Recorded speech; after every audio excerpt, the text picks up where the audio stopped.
10 octobre 1979, première du film 10 à Los Angeles. Bo Derek sort de la limousine, cheveux blonds, tresses perlées, les photographes perdent la tête.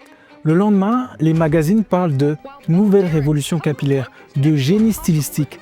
En 72 heures, des salons de coiffure à travers l'Amérique commencent à offrir un nouveau service, les Bo Braids.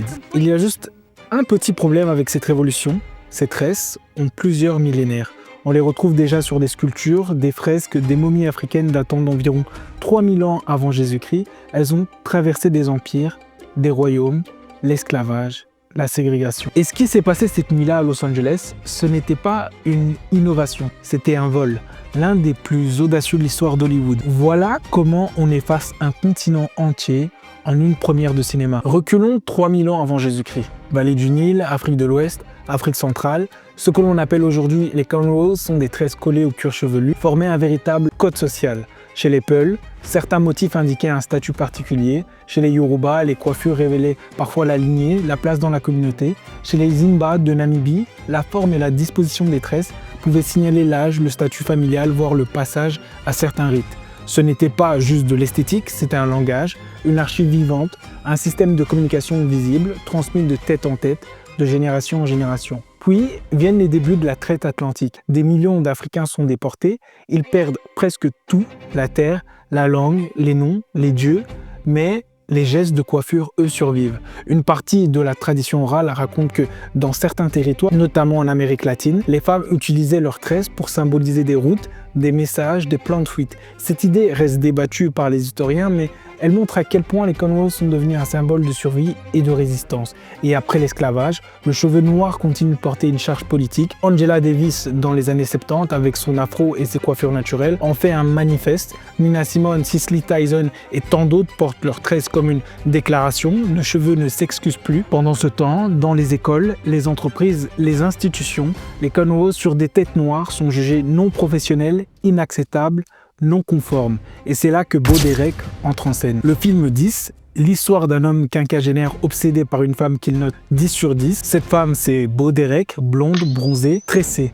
Dans la scène culte, elle sort de l'océan au ralenti, boléro de Ravel en fond, cornrows perlés scintillent au soleil. Pour une grande partie du public blanc américain, c'est une révélation. Les magazines s'emballent, on parle de tresses révolutionnaires, de nouveaux styles iconiques, on attribue ce look à Bo Derek comme si elle venait d'inventer quelque chose. Ce que personne ne dit à ce moment-là, c'est que ces tresses existent depuis des milliers d'années en Afrique et dans la diaspora. Bo Derek reconnaîtra plus tard qu'elle a découvert cette coiffure lors d'un tournage dans les Caraïbes, qu'elle savait que c'était une coiffure noire, caribéenne, africaine. Mais Hollywood, lui, ne retient qu'une chose, c'est parfait pour en faire une tendance rentable. En quelques jours, des salons commencent à vendre le Bo Derek look, des magazines expliquent comment copier ces tresses, des marques vendent des perles, Bo Style. Au fil des années, certaines ont essayé de déposer des accessoires, des techniques dérivées sans jamais reconnaître les racines africaines de ces pratiques. Et ce schéma se répète années 80, 90, 2000, Madonna avec des cornrows, Christina Aguilera, Justin Timberlake au MTV Music Awards. À chaque fois,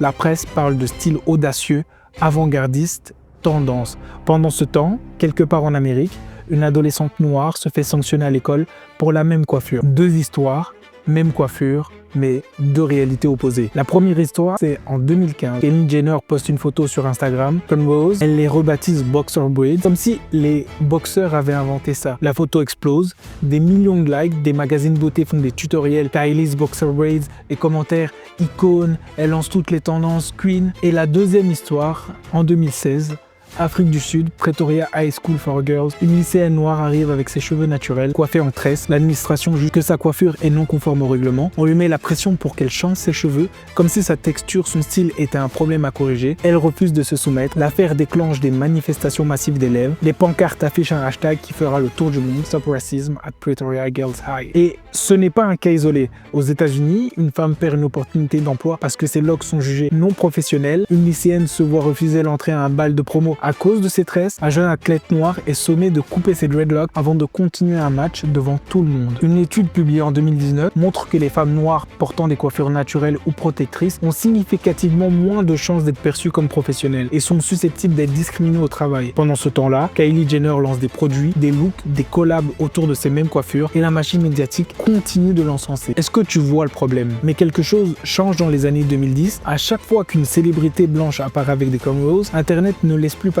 Des voix noires s'élèvent en masse pour expliquer, corriger, rappeler l'histoire. Sur Twitter, Instagram, TikTok, des comptes dédiés à l'histoire noire et à l'éducation culturelle deviennent des références. Sur YouTube, des créateurs et créatrices décomposent l'histoire du cheveu noir, des cornrows, des locks. Ils apportent des dates, des images d'archives, des analyses politiques. Ce n'est plus juste une opinion, c'est de la pédagogie structurée. Ce travail finit par produire des effets concrets. En Californie, une loi est adoptée, le Crown Act. Elle interdit la discrimination capillaire basée sur les coiffures naturelles ou protectrices comme les afros, les locks, les cornrows. Aujourd'hui, des dizaines d'États américains ont adopté des lois inspirées de ce texte. Des écoles réécrivent leurs règlements. Des entreprises, y compris parmi les plus grandes, modifient leur politique interne pour bannir les codes anti-cheveux naturels. Et sur les tapis rouges, aux Grammys, aux Oscars, aux Met Gala, des artistes noirs apparaissent stressés, loxés, naturels, assumés. Elles reprennent un espace qui leur a longtemps été refusé, mais le combat est loin d'être terminé. En préparant cette vidéo, une question est revenue sans arrêt. Comment trouver une coiffeuse afro près de chez moi? C'est pour ça que j'ai créé Beauty Privilege, pas juste une app pour trouver une coiffure, mais une app pensée pour les tresseuses afro et leurs clientes. Si tu es client, tu choisis ton style, ton type de cheveux, tes dispos, tu trouves des coiffeuses afro près de chez toi, avec leurs photos, leurs avis, leurs prix, leur temps de travail. Tu envoies une vraie demande de booking complet sans DM interminable. Et si tu es tresseuse, l'app a été conçue pour toi. Tu as un calendrier qui s'organise tout seul, des fiches clients, des demandes de rendez-vous. Tout est déjà là. Les photos d'inspiration, la longueur, les cheveux, le budget, la date. Tu peux gérer tes acomptes, éviter des rendez-vous fantômes et te concentrer sur ce que tu sais faire, pressé. En gros, Beauty Privilege, c'est ton endroit pour trouver une coiffeuse afro, pour gérer ta clientèle, pour donner aux tresses la place qu'elles méritent. Le lien est en description. Ce qui s'est passé en octobre 1979, ce n'était pas un accident isolé. C'était la manifestation d'un système, un système qui prend une pratique culturelle noire, la pose sur un corps blanc, et soudain, c'est désirable, vendable, acceptable. Madonna, Christina Aguilera, Justin Timberlake, les Kardashians, tous ont bénéficié à des degrés différents du même mécanisme. Prendre sans crédit, profiter sans conséquence, capitaliser sans rendre hommage. Pendant ce temps, celles et ceux qui portent des styles depuis l'enfance, qui les ont hérités, continuent à se faire sanctionner, humilier, exclure pour les mêmes coiffures. Mais il y a une chose que Hollywood